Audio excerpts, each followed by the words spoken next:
গরমে সুস্থ থাকার ৭ টিপস। এই সময় মাংস খাওয়ার পরিমাণ কমান। বিরিয়ানি, পোলাও, খিচুড়ি এবং ফাস্টফুড জাতীয় খাবার এড়িয়ে চলুন।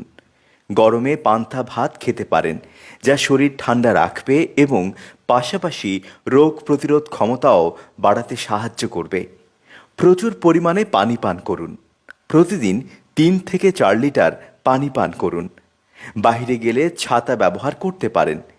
একটি পানির বোতল সাথে রাখুন সব সময়। প্রচণ্ড রোদে ঘুরে বাড়িতে এসে ফ্রিজে ঠান্ডা পানি নয়, নর্মাল পানির সঙ্গে ঠান্ডা পানি মিশিয়ে পান করতে পারেন। স্যালাইন, ডাবের পানি, লেবুর শরবত এবং গ্লুকোজ পান করুন, যা শরীর থেকে ঘাম হয়ে বের হয়ে যাওয়া পানির চাহিদা পূরণ করবে। দই, চিড়া, কলা, রুটি, সিদ্ধ ডিম, পাউরুটি, সবজি, নরম খিচুড়ি এ সময় খাবারের তালিকায় রাখতে পারেন।